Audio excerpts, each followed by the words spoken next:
खरंच मित्र, कालचा गोंधळ बरा होता. बरा होता इन द सेन्स महिन्याचा पहिलाच शनिवार, त्यामुळे बऱ्याच जणांना अर्धा दिवस तरी काम होतं.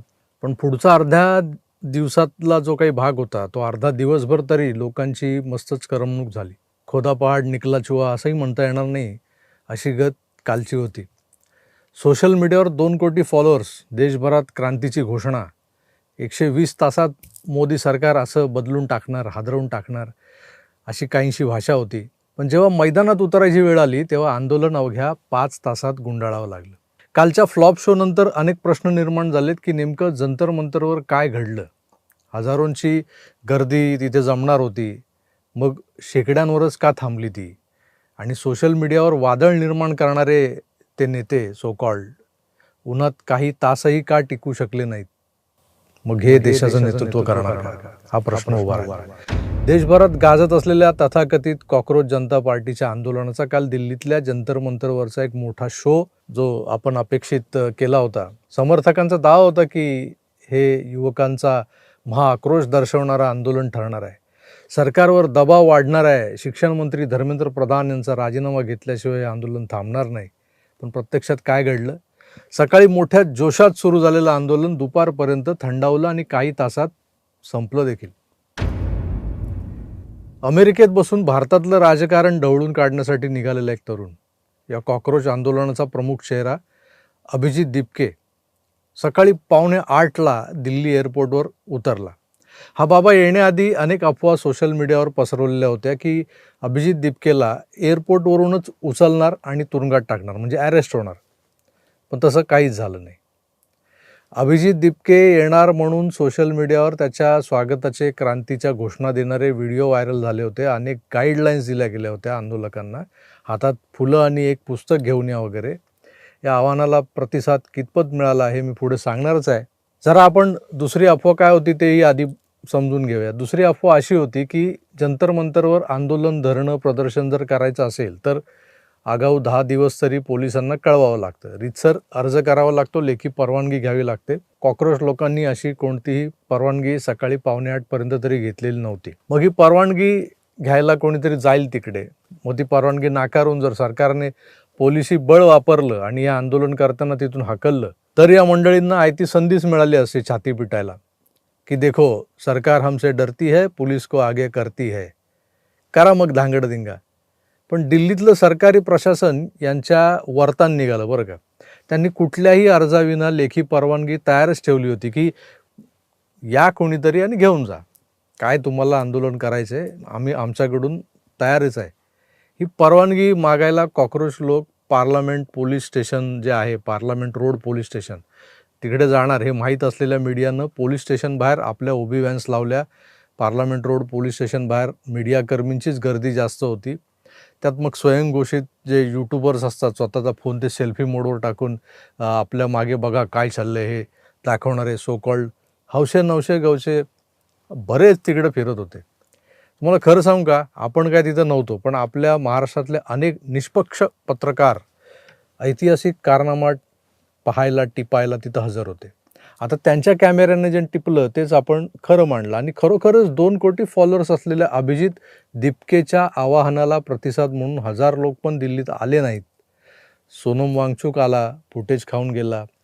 मग दिल्लीत एक आंदोलनजीवी गँग आहे, त्या गँगची एक मोरके आहे, ती आंदोलनजीवी आंटी सुदेश गोयत नाव तिचं. आपण मागे एक व्हिडिओ केला होता तिच्यावर स्पेशली. कुठलंही आंदोलन असो, ही बाई तिथे हजर असते. 1 प्लेट चिकन बिर्याणी, 2 बिस्लरी की बॉटल और 500 का पत्ता, ये सब मिला तो हम किधर भी चला, ही अशी सगळी मंडळी आहेत. त्यातली ती ही आंदोलनजीवी आंटी.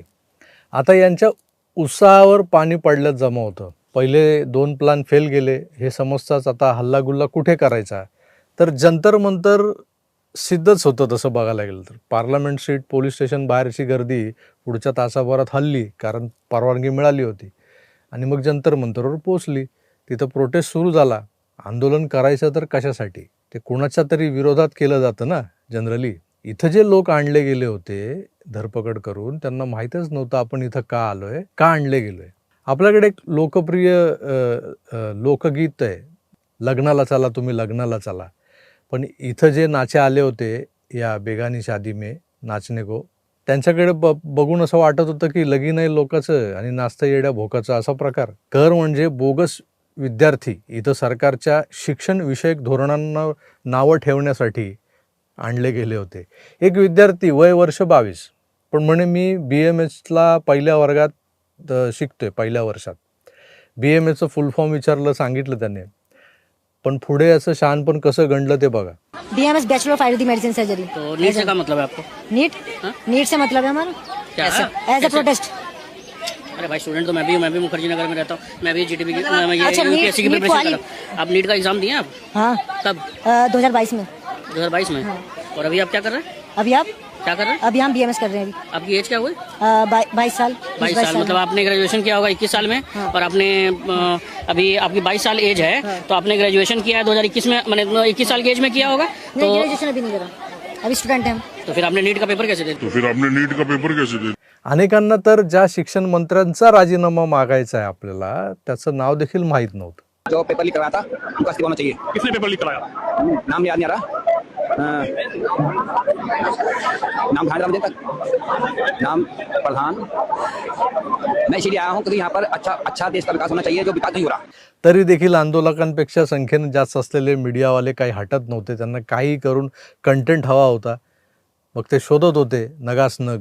एका बाजूला काहीही असंबद्ध सुरू होतं. जंतर मंतरवर आले खरे, पण करायचं काय? अजेंडा काय? हा मोठा प्रश्न होता. घोषणा काय द्यायच्या हे देखील ठरत नव्हतं. कोण काय बोलतोय, कुणाचा पायपोस, कुणाच्या काही नव्हतं. एक जण बोलला समोरचे जे उभे आहेत त्यांनी खाली बसा असं त्याला म्हणायचं होतं. नीचे बैठो. तर यांना वाटलं घोषणा आहे ही.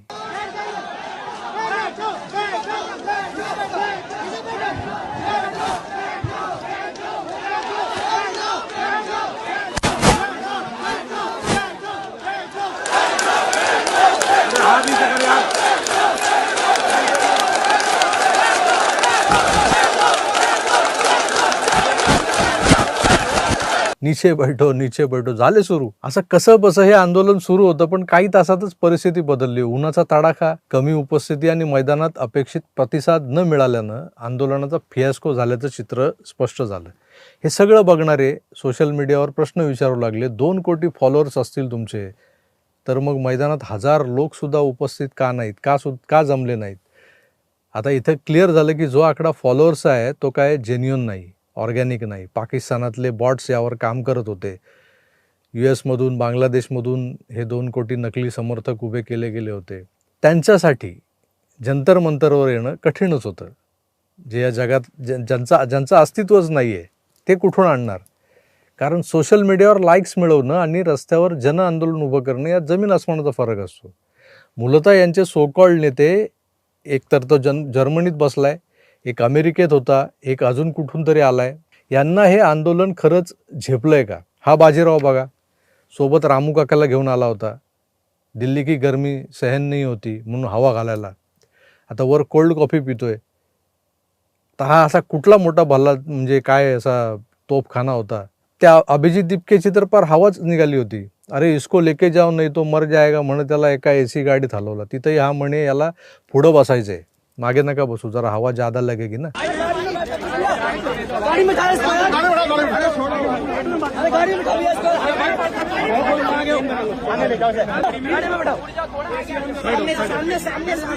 कहाँ बैठना सर? ये आगे पीछे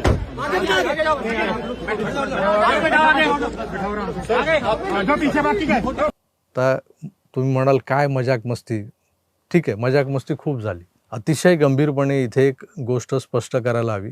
परीक्षा ज्या घेतल्या जातात सरकारी मंडळांकडून, CBSE वगैरे या बोर्डच्या, पेपर लीक होणं, विद्यार्थ्यांच्या भविष्याची खेळ, या मुद्द्यांवर देशात खरोखर संताप आहे. लाखो विद्यार्थी आणि पालक नाराज आहेत. अलीकडेच काही पोरांनी हताश होऊन आत्महत्या केल्या. का केल्या? तर एकदा लिहिला होता पेपर मेहनतीनं, वाटलं होतं चांगले मार्क्स मिळतील. पोरं काढतात ना, आपण काय लिहिलंय त्याचे मार्क्स काढतात. मला या 100 पैकी इथे 70 तरी मिळतील. आणि हे सगळे त्यावेळेला होतं स्पॉन्टिनियसली. पण कुणाच्या तरी हरामखोरीनं पेपर लीक झाले. मग पुन्हा परीक्षा द्या, पुन्हा नव्याने पेपर. मग तो परफॉर्मन्स जो मी आधी दिला होता गेल्या आठवड्यात, तो मला पुन्हा देता येईल का? मी स्वतःबद्दल खात्री देऊ शकत नाही, त्या पोरांचं काय सांगता तुम्ही? सगळी मेहनत वाया गेली ना. पोरं काय करतील? अडनिड्या वयाची ती पोरं काय करतील? पालकांच्या अपेक्षांनी भरलेल्या ज्या नजरा असतात ना, त्या नजरा चुकवत ते जगणार तरी कसे होते? केले आत्महत्या त्यांनी. आता याबद्दल फक्त खालच्या लोकांना पकडलं जाते. काही अधिकारी सस्पेंड झाले. आता एवढं झालं म्हणजे संपलं का?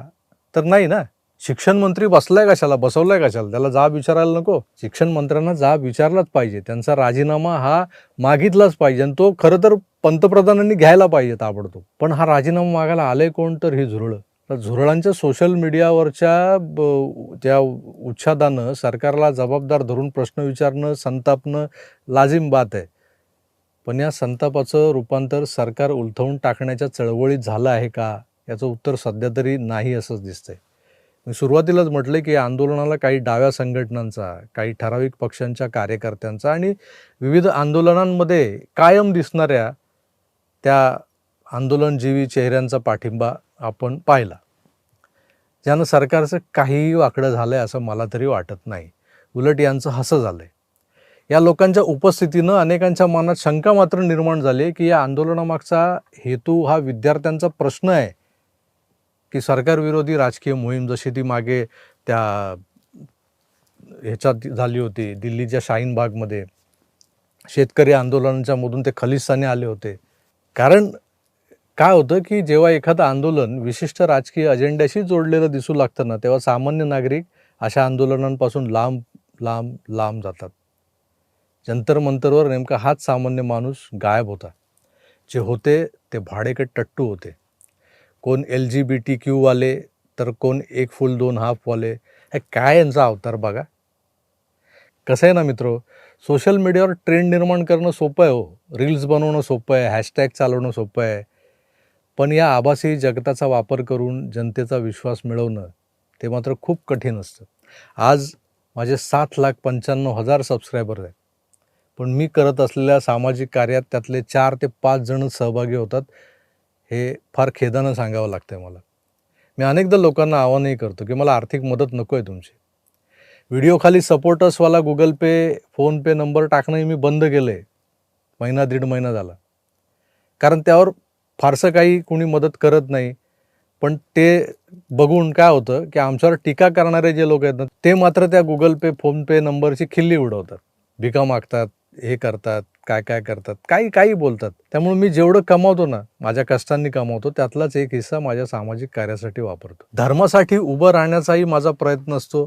एक वैचारिक दबाव गट स्थापन करायचा आहे म्हणून भगवा आर्मीची घोषणा केली. पण तिथं हे 7,95,000 मात्र गायब होते. पहिल्या सभेला कशीबशी गर्दी जमली होती मुंबईतल्या. आपल्या समाधानासाठी आपण म्हणायचं की गर्दी नसली तरी जे होते ते दर्दी होते. पण कसलं आलंय कर्माचं दर्द? हे कसले दर्दी? सगळीकडे हेच आहे हो. तुम लढो हम कपडा सांभाळताय.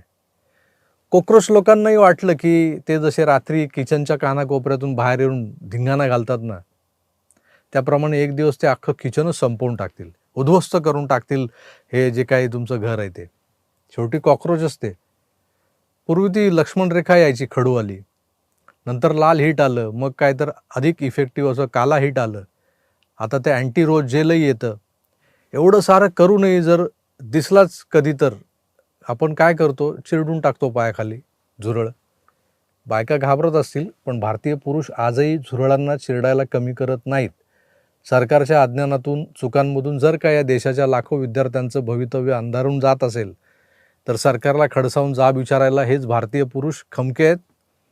LGBTQच्या नावाखाली स्वतःच्या व्यक्तिमत्वाचं मातेरं केलं ते सत्ते अठ्ठे त्यांना जमा करून काय दिवे लावणार होय लोक. असो, कालचा गोंधळ बरा होता, खरंच बरा होता. आता हे मी काय जे बोललोय ते समजणेवाले समज गए. हे असले सोशल मीडियावरचे कॉकरोचेस सोडून सरकारला पोखरता येत नसतं, तर आंदोलनामागे सच्चाई लागते, ऑर्गॅनिक सच्चाई. आणि ती जर नसेल तर बॉटवेअर आणि ते बूस्टेड फॉलोअर्स हे काय कामाचे नाहीत. मी तुर्तास इथेच थांबतो. पुन्हा भेटूच. तोवर आपली काळजी घ्या आणि पाहत राहा आपलं आवडतं यूट्यूब चॅनल आकार DG9. धन्यवाद. नमस्कार.